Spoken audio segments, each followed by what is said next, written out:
Praise the lord. దేవుని నామానికి మహిమ కలుగును గాక. ఈ దినం దేవుని వాగ్దానం కీర్తనలు 145వ అధ్యాయం 14వ వచనం. యెహోవా పడిపోవు వారినందరినీ ఉద్ధరించువాడు, కృంగిపోయిన వారినందరినీ లేవనెత్తువాడు. ఆమేన్. దేవుని నామానికి మహిమ కలుగును గాక. దేవుడు సెలవిస్తున్నాడు, ఈరోజు ఆయన మనల్ని ఉద్ధరించువాడై ఉన్నాడు. పడిపోయిన మనల్ని ఆయన ఉద్ధరించువాడై ఉన్నాడు. కృంగిపోయి ఉన్న మనల్ని ఆయన లేవనెత్తువాడై ఉన్నాడు. ఈరోజు మన జీవితంలో మనల్ని చూసుకున్నట్లయితే మన పిల్లల విషయంలో కావచ్చు, మన కుటుంబం విషయం కావచ్చు, ఈరోజు మనం పడిపోయిన స్థితిలో ఉన్నామేమో, లేదా కృంగిపోయి ఉన్న స్థితిలో ఉన్నామేమో, కానీ దేవుడు సెలవిస్తున్నాడు, ఇలా ఈ విధంగా పడిపోయిన నిన్ను ఆయన లేవనెత్తువాడై ఉన్నాడు. మనం చూసుకున్నట్లయితే మన యొక్క ప్రార్థన విషయంలో పడిపోవచ్చు, లేదా మన ఆత్మీయ స్థితిలో పడిపోవచ్చు, లేదా మొదట ఉన్నటువంటి భక్తి ఈ యొక్క లాస్ట్ దినములలో కూడా మనకి లేకపోవచ్చు. అయితే దేవుడు సెలవిస్తున్నాడు కదా, అలా పడిపోయిన నిన్ను ఆయన లేవనెత్తబోతున్నాడు. పడిపోయిన స్థితిలో ఉన్నటువంటి నీతో దేవుడు సెలవిస్తున్నాడు, ఆయన మరలా నూతనమైన జీవితాన్ని నీకు ఇవ్వబోతున్నాడు. కృంగిపోయి ఉన్న నీతో దేవుడు సెలవిస్తున్నాడు, ఆయన లేవనెత్తబోతున్నాడు. మనుషులెవరు మనం కృంగి ఉన్నప్పుడు మన యొక్క సహాయంలో ఎవరు సహాయం చేయరు, కానీ మన ఆర్థిక పరిస్థితులను బట్టి మనం కృంగిపోయి ఉన్నా కూడా మనకెవ్వరు సహాయం చేయరు, కానీ దేవుడు సెలవిస్తున్నాడు, ఆయన ఉద్ధరించు వాడై ఉన్నాడు. ఆయన మనల్ని ఆదుకుంటాడు. అన్నిటి విషయంలో మనకు సహాయం చేసే దేవుడుగా ఆయన ఉన్నాడు. మనకి ఎవ్వరు సహాయం చేసినా చేయకపోయినా దేవుడు మనకి సహాయం చేసే విధంగా ఉన్నాడు. మనుషుల సహాయం మనకి అవసరం లేదు. ఎందుకంటే అన్ని నామముల కన్నా పైనామం గల దేవుడు అంటే మన దేవుడు మనకి సహాయం చేస్తాడు.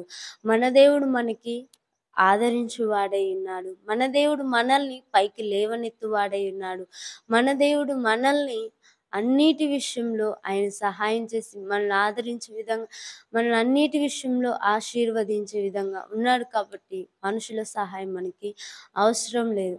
ఈరోజు మన ఆర్థిక పరిస్థితిని బట్టి కావచ్చు, లేదా ఏదో ఒక సమస్యను బట్టి పడిపోయినటువంటి మన జీవితాలను చూసి మనుషులందరూ నవ్వుతూ ఉంటారు. మనుషులందరూ హేళన చేస్తుంటారు.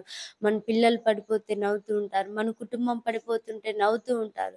కానీ మన దేవుడు, మనం నమ్ముకున్నటువంటి దేవుడు, మనం సేవిస్తున్నటువంటి దేవుడు ఆయన సహాయం చేయబోతున్నాడు.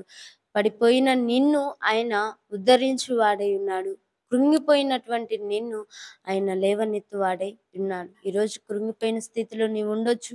ఈరోజు నువ్వు పడిపోయిన స్థితిలో నీవు ఉండొచ్చు. కానీ దేవుడు సెలవిస్తున్నాడు, పడిపోయిన నీతో, కృంగి ఉన్న నీతో దేవుడు సెలవిస్తున్నదేమనగా, ఆయన నిన్ను ఉద్ధరించువాడై ఉన్నాడు. ఆయన నిన్ను లేవనెత్తువాడై ఉన్నాడు. అన్నిటి విషయంలో దేవుడు నిన్ను పైకి లేవనెత్తు విధంగా, దేవుడు అన్నిటి విషయంలో నిన్ను ఆశీర్వదించే విధంగా దేవుడు నిన్ను చేయబోతున్నాడు. ఈరోజు ఈరోజు నేను కృంగి ఉన్నానని నీ బాధపడుచున్న నీతో దేవుడు సెలవిస్తున్నాడు, మనుషులెవ్వరూ నీ యొక్క కృంగుదలను చూసి ఉన్నా చూడకపోయినా, మనుషులెవ్వరు నువ్వు పడిపోయిన స్థితిలో ఉన్నప్పుడు నీకెవ్వరు సహాయం చేసినా సహాయం చేయకపోయినా దేవుడు మాత్రం లేవనెత్తువాడై ఉన్నాడు. ఆయన మాత్రం నిన్ను ఉద్ధరించువాడై ఉన్నాడు. కాబట్టి మనం దేవుణ్ణి నమ్మకంతో సేవించే విధంగా ఉండాలి. ఆయన్ని మనం సేవించాలి. ఆయన్ని మనం ఆరాధించాలి.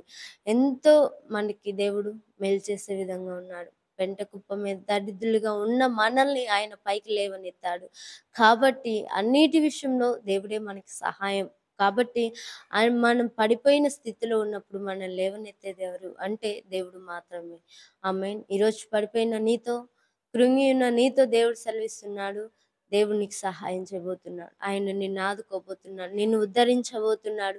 నీకు సహాయం చేయబోతున్నాడు. ఆయన నిన్ను లేవనెత్తబోతున్నాడు. నీ పిల్లల్ని లేవనెత్తబోతున్నాడు. నీ కుటుంబాన్ని లేవనెత్తబోతున్నాడు.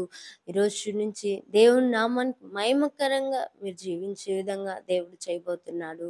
ఆమేన్. దేవుని నామానికి మహిమ, ఘనత, ప్రభావం కలుగును గాక. Praise the lord.